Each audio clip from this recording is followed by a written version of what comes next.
వీక్షకులకు స్వాగతం, నమస్కారం. జగన్మోహన్ రెడ్డి ఓడిపోయిన తర్వాత 60% మంది జగన్మోహన్ రెడ్డి అభిమానులు, పార్టీ కార్యకర్తలు, నాయకులు జగన్మోహన్ రెడ్డి పార్టీకి దూరం అయిపోయిన సంగతి తెలిసిందే. మొన్న జడ్పీటీసీ ఎన్నికల్లో డిపాజిట్ కూడా కోల్పోయిన తర్వాత ఆ ఉన్న కొద్ది పార్టీలో కూడా 90% మంది ఎవరి దారాలు చూసుకున్నారు. జగన్మోహన్ రెడ్డి ఎప్పుడు ఏ చావుకు వచ్చినా, పెళ్లికి వచ్చినా, ఏ కార్యక్రమానికి వచ్చినా పలకరించేవాళ్ళు లేక, జై కొట్టేవాళ్ళు లేక ఈ మధ్య కొత్తగా కిరాయిచ్చి తెచ్చుకుంటున్నారంట.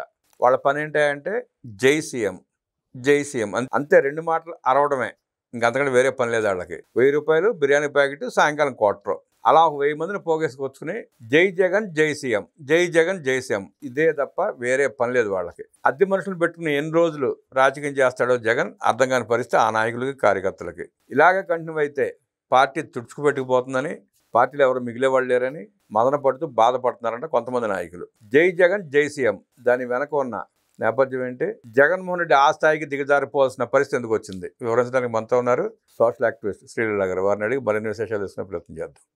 నమస్తే శ్రీలీల. నమస్తే అండి. జై జగన్ జై సీఎం ఈ మధ్య అతికూలను తెచ్చుకుని అనిపించుకుంటానంటే జగన్మోహన్ రెడ్డి ఆ పరిస్థితికి ఎందుకు దిగజారిపోయాడు అంటారు? ఆ పరిస్థితికి వచ్చిన తర్వాత పార్టీ మనుగడ సాగించే అవకాశం ఉందంటారా? జై సీఎం జై జగన్ అనగానే అసలు ఒక పెళ్ళి లేదు, చావు లేదు, పుట్టుక లేదు, మంచి లేదు, చెడ్డ లేదు, ఏమీ లేదు. ఆయనకు కావాల్సింది ఈ పిల్ల సైకోలు అందరూ పెద్ద సైకో కోసం అరవటమే, అదే వాళ్ళ పని. అసలు డబ్బులు ఇచ్చి ఎన్నిసార్లు ఈయన ఈ విధంగా జై కొట్టించుకుంటాడో తెలియని పరిస్థితి. ఈ రోజున ప్రేమాభిమానాలంటే మన తిరుపతి అనంతపురంలో సభ చూసాం, ఆ విధంగా ఉంటాయి. కానీ ఇక్కడేంట్రా బాబు అంటే వాళ్ళు ఆల్రెడీ అండి పెళ్లి వాళ్ళు కళ్యాణ మండపం లీజు తీసుకుంటారు కదా, ముందుగా అసలు దొరకవు. అలాంటిది వీళ్ళకంట అసలు ఆ స్పేస్ ఎంత ఉండాలి, తక్కువ ఉండాలంట. మనం ఎక్కడైనా పెద్దది కావాలి కళ్యాణ మండపం, జనాలు ఇంతమంది ఉంటారు, మరి వచ్చే వాళ్ళ కోసం అని. అంటే గ్రీన్ మ్యాట్ లో జనం వేల మంది కనపడాలిగా. మహిళలు ఎంతమంది ఉండాలి, పురుషులు ఎంతమంది ఉండాలి, ఎవరు ఏ విధంగా అరవాలి, కొంతమంది కొటేషన్లు రాసుకొని ప్లకార్డ్స్ పట్టుకోవాలి, రాజాది రాజా వీరాది వీరాని. ఇంకా అసలు పిచ్చి పరాకాష్ట అంటారు. ఇదే పీక్ స్టేజ్కి వెళ్ళిపోయింది జగన్మోహన్ రెడ్డికి. మీరు గమనించారు కదా, ఆ మధ్య ఎవరో చనిపోతే పలకరిస్తాకి వెళ్ళాడు జగన్మోహన్ రెడ్డి. ఆయన ఉన్నాడు కదా, సుబ్బారెడ్డి వాళ్ళ తల్లి. ఈయన వెళ్ళి నవ్వుతా ఉంటే, శవం దగ్గర కూర్చొని నవ్వుతా ఉంటే, బయట జై జగన్ జై సీఎం అయ్యే అరుపులు. శవం కూడా విస్తుపోయిందంట. ఇదేం పోయేగలరా బాబు నీ కానీ. అది ఇంకా అయ్యో శవం లేచి పరిగెత్తల, ఇంకాసేపు పట్టకుండా లేచి పరిగెత్తేమో. మనం చూస్తూ ఉంటాం సినిమాల్లో, శవాలు లేచి పరిగెత్తా ఉంటాయి. ఈసారి జగన్మోహన్ రెడ్డి ఏదైనా చావుకి వెళ్ళాడంటే, ఈ జగన్ జగన్ జగన్ అన్నారంటే శవం లేచి పరిగెత్తిద్ది. అంటే ఇంకప్పుడు జగన్ బాబా అవుతాడేమోనండి, చనిపోయిన మనిషిని బ్రతికిచ్చాడని అందరూ పిలుస్తారు. ఇంకా ఎక్కడ చావైనా జగన్మోహన్ రెడ్డి వచ్చి కూర్చోవాలంటారు. బాబాది నోట్లు విభూతి పెడతారు వచ్చి జనం. అలాగుంది ఈయన పరిస్థితి. ఎంత నవ్వులు పాలైపోతున్నాడు, ఎంత నవ్వులు పాలైపోతున్నాడు. అసలు రాజకీయ నాయకుడు ఏ విధంగా ఉండాలి, ఎలాంటి మాటలు మాట్లాడాలి, ప్రజలకు ఎలాంటి మెసేజ్ ఇవ్వాలి, మన పరిపాలన ఏ విధంగా ఉండాలనేది మర్చిపోయి చివరికి వాళ్ళ స్థాయిని వాళ్ళే దిగజార్చి చేసుకున్నారు. ఎవరూ దిగజార్చలేదు. ఇక్కడ వాళ్ళకంటూ కొన్ని గౌరవం, మర్యాద, ఈ పేరు ప్రతిష్టలు లాంటివి ఉండాలంటే మరి ప్రజలు వాళ్ళని ఏ విధంగా ఆదరిస్తారు? ఇక్కడ జగన్మోహన్ రెడ్డి చేసిన పనులు, రోజారెడ్డి లేకపోతే శ్యామల లాంటి వాళ్ళు మాట్లాడే మాటలు నిజంగా వాళ్ళ పరువు వాళ్ళే తీసుకుంటున్నారు. వాళ్ళ పార్టీ పరువు ప్రతిష్టలు వాళ్లే దిగజార్చుకుంటున్నారంటే అసలు ఆ పార్టీ పరువును ప్రతిష్ట ఒకటి ఉందా అని ప్రజలు అంటున్నారు కొంతమంది. అసలు పరువు ప్రతిష్టలు అంటే ఇలా చేస్తారా? సొంత బాబాయిని గొడ్డలతో నరికించినోడు ప్రజలు పరిపాలన అందించమంటే అప్పుడే ముద్దులు పెట్టాడు, తర్వాత ఏం పరదాలు కట్టుకొని తిరిగాడు, మళ్ళీ నేను వస్తే పోలీసులు బట్టలు కూడా తీస్తానంటున్నాడు, ఈయనేం పెద్ద మనిషి, ఈయనేం సీఎం అవుతాడు. అందుకని ఇవన్నీ విని 2.0 అన్న తర్వాత డిపాజిట్లు కూడా పోయినాయండి జగన్మోహన్ రెడ్డికి.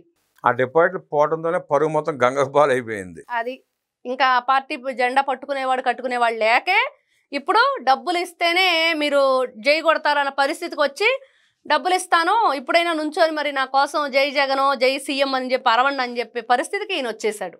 ఇంకా ఈ సీఎం పిచ్చేంటో మరి ఏం అర్థం కాని పరిస్థితి. జగన్మోహన్ రెడ్డి గారి మాటలు ఆయన ప్రెస్ మీట్ పెట్టినప్పుడు కూడా మనం వింటూ ఉంటే ఏం మాట్లాడతాడో ఆయనకే అర్థం కాదు.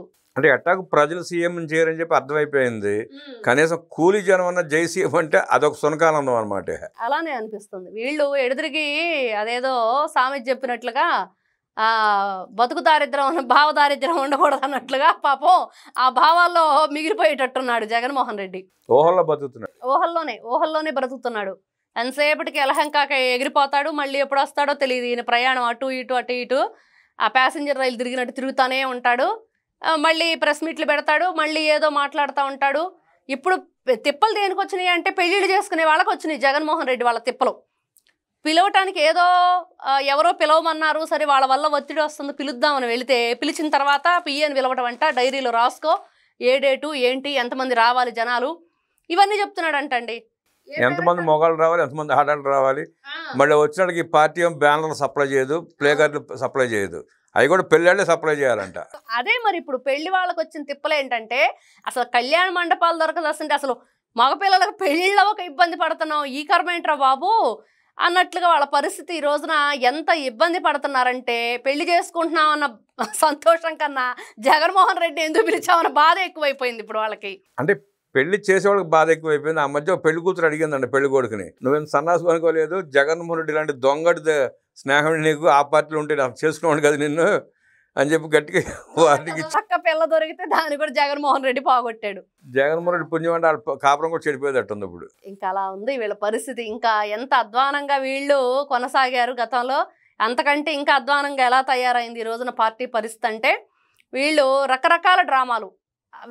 కూటమి ప్రభుత్వం అధికారంలో వచ్చిన దగ్గర నుంచి అండి ఢిల్లీ వెళ్ళి జంతర్ మంతర్ వేషాలన్నీ వేశాడు.